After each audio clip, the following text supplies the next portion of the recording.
రాష్ట్ర వ్యాప్తంగా భారీ నుంచి అతి భారీ వర్షాలు కురుస్తున్నాయి. ఈ యొక్క భారీ వర్ష సూచన అనేది మన బేగంపేట వెదర్ ఆఫీస్ నుండి సూచనలు, అంటే వర్షపాతం ఇన్ని మిల్లీమీటర్లు, ఇన్ని సెంటీమీటర్లు అని ఇవన్నిటిని ఎలా క్యాలిక్యులేట్ చేస్తారని మనతో మాట్లాడడానికి బేగంపేట వెదర్ ఆఫీసర్ శ్రావణి గారు ఉన్నారు. ఈ వర్షపాతం అనేది ఎంత నమోదైంది అనేది మీరు ఎలా గుర్తిస్తారు? మనకి ముఖ్యంగా వర్షపాతాన్ని ముందు కొలవడానికి కానీ తినడానికి పరికరాలు అనేవి చాలా ఇంపార్టెంట్. మనకి ఐఎండి అనేది దాదాపుగా మొదట స్థాపించబడి 150 సంవత్సరాలు అయితే ఈ సంవత్సరంతో పూర్తవుతూ ఉంది. మొదటిగా మనం చూసుకున్నట్లయితే ఫస్ట్ మనకి కోల్కతాలోని ఫస్ట్ అబ్జర్వేటరీ అనేది పెట్టడం జరిగింది. తర్వాత మనకి పూణేలో కూడా ఈ మొత్తం వర్షపాత వివరాలతో పాటుగా వచ్చే 4 నెలలు అంటే మాన్సూన్, ముఖ్యంగా నైరుతి ఋతుపవనాలు అనేవి మనకి భారతదేశానికి ముఖ్యమైనవి. ఎందుకంటే ఈ సమయంలోనే మనకి పంటలు వేయడం కానీ, తర్వాత మనకి కంటిన్యూషన్గా మనకి నార్మల్ రెయిన్ కూడా ఎక్కువగా ఉండేది ఈ నైరుతి ఋతుపవనాల కాలంలో. దాని గురించి పూర్తిగా తెలుసుకోవడానికి మొట్టమొదట అబ్జర్వేటరీస్, అంటే ఏదైతే రైన్ గౌజ్ సిస్టమ్ నుంచి వచ్చే అబ్జర్వేటరీస్, దీంతో పాటుగా శాటిలైట్ మెజర్మెంట్స్, ఇవి శాటిలైట్ మెజర్మెంట్స్. ఇది చూసుకున్నట్లయితే ఈ శాటిలైట్ నుంచి మనకి క్లౌడ్ ఎంత ఎత్తులో ఉంది, ఏ రంగు రెడ్ కలర్ ఉంది అంటే అది ఇంటెన్స్ క్లౌడ్, రెయిన్ ఇచ్చే అవకాశం అయితే ఉంటుంది. శాటిలైట్ ఇమేజెస్ ఇన్సాట్ 3D నుంచి కూడా తీసుకుంటాం. Imageries continuous half an hourly మనకు వస్తుంది అనమాట. ఇది మోడల్ అవుట్పుట్. ఇది వచ్చే 10 రోజులకు కూడా ఈ గాలి దిశ గమనంతో పాటుగా వర్షపాతం ఏ విధంగా ఉండే అవకాశమో కూడా తెలుస్తూ ఉంటుంది. దీంతో వచ్చే 10 రోజుల్లోని ఈ ఏరియాలో ఇక్కడ వర్షపాతం అధికంగా ఉండే అవకాశం ఉందని తెలుస్తుంది. ఇది రాడార్, ఇది ఇన్స్టెంట్ అబ్జర్వేషన్ సిస్టమ్. దీని ద్వారా ఏమవుతుందంటే ఆల్రెడీ ఇది మీకు ఒక అరగంటకు వస్తుంది. ఇది దాదాపుగా ప్రతి 10 నిమిషాలకి మనకి అప్డేట్ అవుతూ ఉంటుంది. 15 నిమిషాలకి ఇమేజ్ జనరేట్ చేస్తూ ఉంటాం మనం. ఈ ఇమేజ్లో మనకి మన బ్లూ కలర్ ఉంది అంటే దాదాపుగా డ్రిజిల్ ఉన్నట్టు, లైట్ బ్లూ కలర్ అయితే కొంచెం లైట్ ఇంటర్మీడియట్ రెయిన్ ఉన్నట్టు, ఈ వైట్ కలర్ వస్తుంది అంటే మోడరేట్, రెడ్ కలర్ వచ్చింది అంటే మనకి ఇంటెన్స్గా రెయిన్ వస్తుంది ఆ ఏరియాలోని. సో ఇది ఎటు నుంచి మూవ్ అవుతుంది, ఈ ముఖ్యంగా ఈ క్లౌడ్ తాలూకా మూమెంట్ని ఎటు నుంచి ఎటు వస్తుంది అనే విషయాన్ని కూడా ఇది తెలియజేస్తుంది అనమాట. దీని ద్వారా వచ్చే 3 గంటల్లో ఏ ప్రదేశంలో పిన్ పాయింట్ లొకేషన్ అనేది మనం తెలుసుకోవచ్చు అనమాట. దీని ద్వారా మనం కొద్దిగా అబ్జర్వేషన్ అనేది నెక్స్ట్ హాఫ్ అన్ అవర్లో ఏముంటుందో, కానీ దీని ద్వారా ఏంటంటే పిన్ పాయింట్ లొకేషన్లో నెక్స్ట్ హాఫ్ అన్ అవర్లో ఈ ఏరియాలో ఇక్కడ వచ్చే అవకాశం ఉంది అని చెప్పి చూడండి. ఇటువంటివి మనం డైరెక్ట్గా ఒక యాప్ కూడా కనెక్ట్ చేయడం అయితే జరిగింది. దాన్ని రెయిన్ అలారం యాప్ అంటారు. రెయిన్ అలారం యాప్ అన్ని మొత్తం దేశంలో ఉన్న రాడార్ల తాలూకా ఇమేజెస్ని అన్నీ కలెక్ట్ చేసుకొని మీరు ఏ లొకేషన్లో ఉంటే మీరు ఆ లొకేషన్కి మీ సరౌండింగ్లో, అంటే మీరు 10 కిలోమీటర్ రేడియస్లో ఏదైతే ఉన్నారో ఆ రేడియస్లోని ఏ ఏరియాలోని మీరు మూవ్ అవ్వాలనుకుంటున్నారు, ఆ ఏరియాలో మూవ్ అయితే వర్షం ఉందా లేదా అనేది కూడా తెలుస్తుంది అనమాట. ముఖ్యంగా మేడం, అంటే ఈ ఋతుపవనాలే కాకుండా తుఫాన్లకు నామకరణం చేస్తుంటూ ఉంటారు. బంగాళాఖాతంలో ఏర్పడిన తుఫాను కానీ మిగతా ఏర్పడిన తుఫాన్లకు నామకరణం ఎలా చేస్తారు? తుఫానులకు నామకరణం అనేది చూసుకున్నట్లయితే WMO, వరల్డ్ మెట్రలాజికల్ ఆర్గనైజేషన్ అనేది ప్రతి 60 సంవత్సరాలకి, అంటే మొదట మన రీజియన్ బట్టి, మనది సౌత్ ఏషియా రీజియన్, అంటే దాదాపుగా ఇండియా, బంగ్లాదేశ్, పాకిస్తాన్, మయన్మార్, శ్రీలంక, భూటాన్, ఈ సౌత్ ఏషియన్ కంట్రీస్ వాళ్ళని పిలిచి ఒక్కొక్కరు కొన్ని నేమ్స్ ఇవ్వండి, 6 పదులు నేమ్ ఇవ్వమని అడుగుతారు. మనం ఇచ్చిన తర్వాత ఒక సెట్ చేస్తారు, ఒక మ్యాట్రిక్స్ సెట్లో. ఇప్పుడు ఈ రీజియన్లో అంటే బే ఆఫ్ బెంగాల్ కానీ అరేబియన్ సీలో కానీ ఎక్కడైతే సైక్లోన్ ఫామ్ అవుతుందో దీన్ని బట్టి నామకరణం చేస్తారనమాట. ఈ వాయుగుండాలను ఎలా గుర్తిస్తారు? మనకి ముందుగా ఒకటి ఉపరితల ఆవర్తనాలు అనేవి ఏర్పడుతూ ఉంటాయి. ఉపరితల ఆవర్తనాలు దాదాపుగా మనకి ల్యాండ్ మీద ఉంటాయి, మనకి ఓషన్ మీద కూడా. ఈ ఉపరితల ఆవర్తనం ఏర్పడిన తర్వాత ఓషన్ మీద ఉపరితల ఆవర్తనము మరింతగా వృద్ధి చెందే అవకాశం ఉంటుంది. ఎందుకంటే మీకు నీటి ఆవిరి శాతం ఎక్కువగా ఉంటుంది, ల్యాండ్ మీద కొంచెం తక్కువగా ఉంటుంది. కాబట్టి కొద్ది రోజులు ఉండి అది బలహీనపడుతుంది. కానీ ఏదైతే మనకి సముద్రం మీద ఏర్పడిన గ్యాంజెటిక్ వెస్ట్ బెంగాల్ కానీ లేదా బే ఆఫ్ బెంగాల్లో కానీ ఈ ఉపరితల ఆవర్తనం అనేది కొద్ది రోజుల్లోనే 1-2 రోజుల్లోనే అల్పపీడనంగా మారే అవకాశం ఉంటుంది. అల్పపీడనం నుంచి దానికి సరైన ఇది ఉన్నప్పుడు అది వాయుగుండంగా మారే అవకాశం ఉంటుంది. ఈ అల్పపీడనానికి వాయుగుండానికి తేడా చూసుకున్నట్లయితే మనము పీడన ఐసోబారిక్ చార్ట్ అని అంటే ఐసోబారిక్ అనాలిసిస్ చేసినప్పుడు మనకి ఒక క్లోజ్డ్ ఐసోబార్ వచ్చింది అని అంటే మనము అల్పపీడనము అని అంటాం. 2 కంటే ఎక్కువ క్లోజ్డ్ ఐసోబార్స్ అంటే చూసుకున్నట్లయితే దాన్ని వాయుగుండం వాయుగుండం అని అంటారనమాట. ఇదే విధంగా అంటే లో ప్రెషర్ సిస్టమ్ని మనకి ఇంటెన్స్డ్గా అయిందని వాయుగుండం. దీంతో పాటుగా మనకి విండ్ క్రైటీరియా కూడా ఉంటుందన్నమాట. విండ్ క్రైటీరియా కూడా 12 నుంచి గ్రేటర్ దెన్ 12 నాట్స్ ఉన్నట్లయితే మనకి ఆవర్తనం కానీ అల్పపీడనం అని అంటారు. అదేవిధంగా అలాగే 22 వరకు ఉన్నట్టయితే వాయుగుండము, 22 నుంచి 34 వెళ్తే అతి తీవ్ర వాయుగుండము అని అనుకుంటారు. 34 కంటే దాటి వెళ్తే మనకి తుఫాను కింద తీసుకుంటారనమాట. ఈ విధంగా మనకి క్లాసిఫికేషన్ అనేది ఉందన్నమాట. ముందులో మనకి వేరే క్లాసిఫికేషన్ ఉండేది.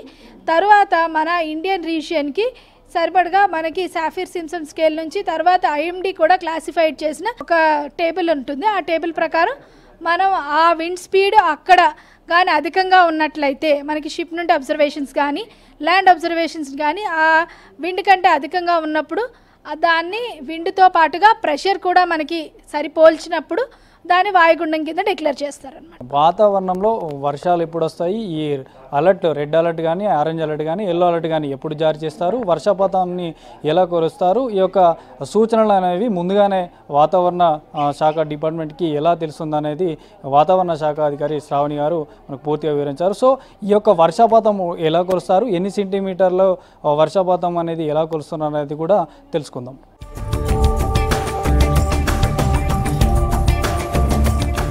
వాతావరణ అధికారి అప్పారావు సార్ ఉన్నారు, వారిని అడిగి తెలుసుకుందాం. సార్ చెప్పండి, ముఖ్యంగా వర్షపాతం అనేది రాష్ట్ర వ్యాప్తంగా అసలు ఎన్ని కేంద్రాలు ఉన్నాయి, ఈ హైదరాబాద్ నగరంలో ఎన్ని కేంద్రాలు ఉన్నాయి, ఈ యొక్క వర్షపాతాన్ని ఎలా లెక్కిస్తారు? మనకు యాక్చువల్లీ అథెంటిక్గా గవర్నమెంట్ ఆఫ్ ఇండియాకి కింద వచ్చే ఆఫీసులు ఏంటంటే రామగుండంలో ఒకటి ఉంది, తర్వాత నిజామాబాద్లో ఒకటి ఉంది, తెలంగాణ, హైదరాబాద్ మినహాయించి మొత్తం 3. కాకపోతే డిపార్ట్మెంట్ వాళ్ళు లేటెస్ట్ డెవలప్మెంట్ ఏం చేశారంటే పార్ట్ టైం అబ్జర్వేటరీస్ చేశారు. పార్ట్ టైం అబ్జర్వేటరీస్ అంటే మనకి ఇప్పుడు ఎంఆర్ఓ ఆఫీస్లో, తర్వాత కలెక్టరేట్ ఆఫీసెస్లో అక్కడ ఏం చేశారంటే వాళ్ళ సేవలు మేము వాలంటీర్గా హానరోరియం పే చేస్తూ వాళ్ళ సేవలు మేము తీసుకుంటున్నాం. మనకి మెయిన్ అబ్జర్వేషన్స్ ఇవ్వడానికి like morning 8:30 observation, evening 5:30 observation, మనకి గరిష్ట కనిష్ట ఉష్ణోగ్రతలు తెలియజేసుకోవడానికి, అలాగే 12 గంటలు తర్వాత 9 గంటల 15 గంటల వర్షపాతం ఎంత పడుతుంది అనేది కూడా వాళ్ళు రిపోర్ట్ చేస్తూ ఉంటారు. సో ఈ విధంగా అవి ఈ పార్ట్ టైం అబ్జర్వేటరీసే కాకుండా ఏడబ్ల్యూఎస్లు కూడా ఉన్నాయి. మనకి మొత్తము ఏడబ్ల్యూఎస్లు 60 ఉన్నాయి, ఆటోమేటిక్ వెదర్ స్టేషన్స్.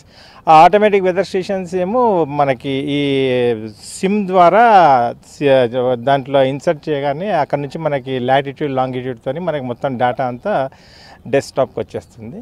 సో అక్కడ నుంచి కూడా మనకి వర్షపాతం అనేది నమోదవుతుంది.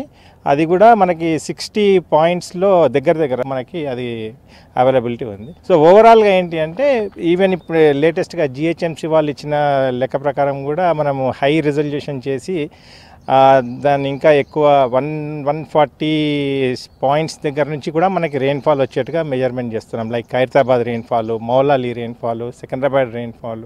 ఇది లేటెస్ట్ డెవలప్మెంట్, ఇప్పుడున్న మా డైరెక్టర్ గారి ఆధ్వర్యంలో చేపట్టిన మంచి డెవలప్మెంట్ అది. సో ఆ విధంగా మేము ఈ వర్షపాతాన్ని ఓవరాల్గా పక్కాగా మేము క్యాలిక్యులేట్ చేసుకుంటూ మెజర్ చేస్తూ ఉంటాము. ఇక్కడ మనకి అథెంటిక్ ఇప్పుడు ఈ మాకు ఇచ్చిన రూల్స్ ప్రకారము మేము ఏ విధంగా మెజర్ చేస్తామంటే దీన్ని రెయిన్ గేజ్ అంటాం. దీన్ని మాన్యువల్ రెయిన్ గేజ్ అంటే ఇప్పుడు వర్షపాతం పడినప్పుడు ఏమవుతుందంటే ఇక్కడ మనకు ఒక హోల్ ఉంది. ఈ హోల్ ద్వారా వాటర్ ఇట్లా ఇక్కడ ఫనల్ షేప్లా ఉంది. ఈ ఫనల్ షేప్ మనం ఇక్కడ ఈ దీంట్లో పెట్టేస్తాము, ఈ జార్లో. ఈ జార్ కాస్త మనకి వర్షపాతంతో నిండుతూ ఉంటుంది. తర్వాత ప్రతి 3 గంటలకి ఇందులో వర్షపాతం ఎంత నమోదైంది అనేది మనం ఈ మెజరింగ్ జార్తో ఇట్లా వేసి దీన్ని మెజర్ చేస్తూ ఉంటాం. ఇక్కడ మనకి స్కేల్ ఉంది. ఈ స్కేల్ మనకి మిల్లీమీటర్స్లో తెలుపుతూ ఉంటుంది.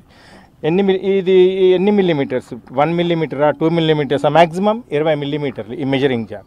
సపోజ్ ఇది 20 మిల్లీమీటర్లు కూడా దాటిపోయింది అంటే మళ్ళీ అది తీసేసి మళ్ళీ మెజర్ చేసి ఆ విధంగా మేము క్యూములేటివ్ తీసుకుంటూ ఉంటాం. ప్రతి 3 గంటలకి ఈ వర్షపాతం మెజర్ చేస్తూ ఉంటాం. దీన్ని మాన్యువల్ రెయిన్ గేజ్ అంటాం. దీన్ని ఇట్లాగే మనకి ఇది ఆటోమేటిక్ రెయిన్ గేజ్ కూడా ఉంది. అంటే ఎంత పడుతుంది అనేది రికార్డ్ అవుతూ ఉంటుంది. ఎన్ని గంటలకి ఎంత వర్షపాతం పడింది అనేది దాన్ని సెల్ఫ్ రికార్డింగ్ రెయిన్ గేజ్ అంటాం అన్నమాట. అది మీరు అక్కడ చూడొచ్చు. Self recording rain gauge. ఇక్కడ కూడా సేమ్ మనకి ఈ విధంగా ఇక్కడ ఒక హోల్ ఉంటుంది, రంధ్రము.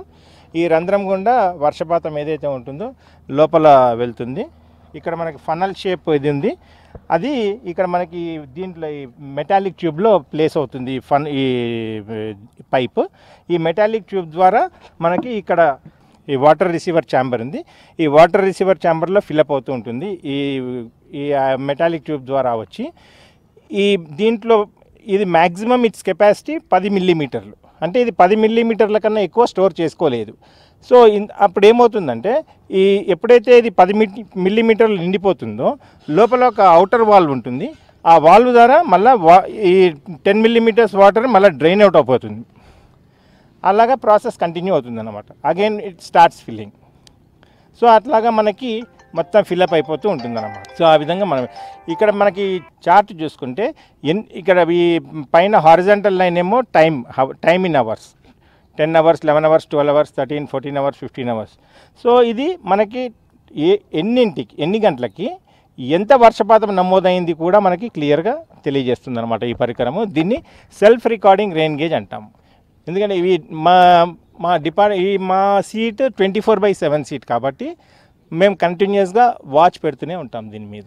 ప్రతి 3 గంటలకు ఒకసారి మేము మెజర్మెంట్ తీస్తూనే ఉంటాం. అంటే ఉష్ణోగ్రతలను కూడా ఎలా కౌంట్ చేస్తాం? దీన్ని మనము స్టీవెన్సన్ స్క్రీన్ అంటామండి, సింగిల్ స్టీవెన్సన్ స్క్రీన్. ఈ సింగిల్ స్టీవెన్సన్ స్క్రీన్లో మనము ఉష్ణోగ్రతని కొలిసే పరికరాలు పెట్టుకుంటాము. టోటల్గా 4 థర్మామీటర్స్ ఉంటాయి ఇక్కడ.